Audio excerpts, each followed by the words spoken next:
Ayan mga idol, may nasira pong bangka dito sa Bagyong Berbina. Yan, walak yung hulihan. Nagalastra. Ito po yung may-ari, si Kuya Abad. Yan ang hulihan ng bangka niya, oh.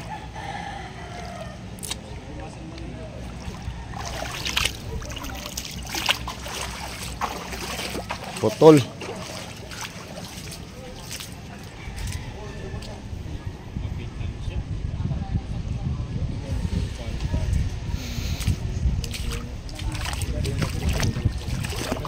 Tapos ito naman na dumbulan ng bangka ng yung nalastra. Basag din yung hulihan.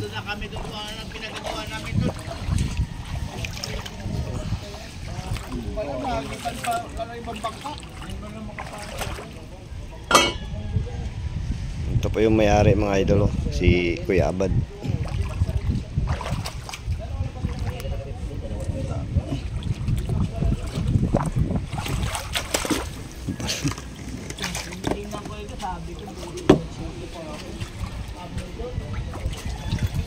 Bukasan ng buhangin. Yan yung makina niya mga idol. Pa. Ay? Pa.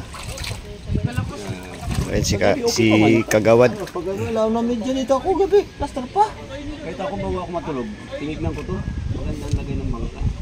Ano na yun? Madaling araw ito. Nagkatulog ako. Last 2 media na. Oo. Sabihin. Baka nagkahanap yung hangin. Oo, Nick. Pag ito. Sariling angkla to? Hindi ko tayo yun. Ito mo yung laki. Alam ko lang. Maorin ni nak ani, lulod imuha lang. Kuwara na yun. Amat na. Rikas pa na kasi siguro. Kanina lulod po ni. Oo, yun. Lubog mo ni. Di ungad ba niya kuhan ha? Di ba ang ulin sa kuhan? Bisa na, wasak minsan natin bangka na to. Hindi ko tinulungan yung matanda. Yan. Tinulungan ko yung matanda. Wasak sana yung gabi. Ang ganda ang lagay bago ako matulog. Dahil pala sanang mawasak dito.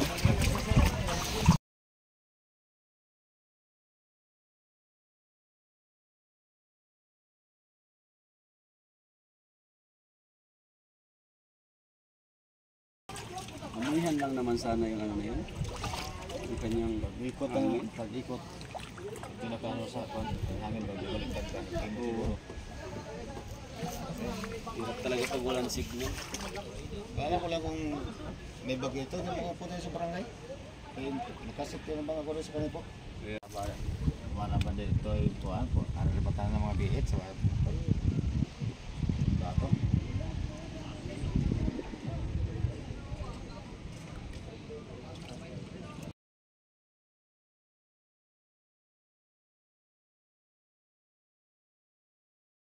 Yan o. Kay Kuya Abad. Putol po yung hulihan. Yan, bali yung mga tarik at yung katig niya. So, may makina pa yan mga idolo. Lubog din. Tapos warak din yung yan, tulian. Ngayon hibas na. Kagabi malaki yung dagat. Tapos ngayon naghibas na kasi. Ayan. Mga alas 10 yung lakas dito. Alas 12.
may tama din yung bangka natin mga idol.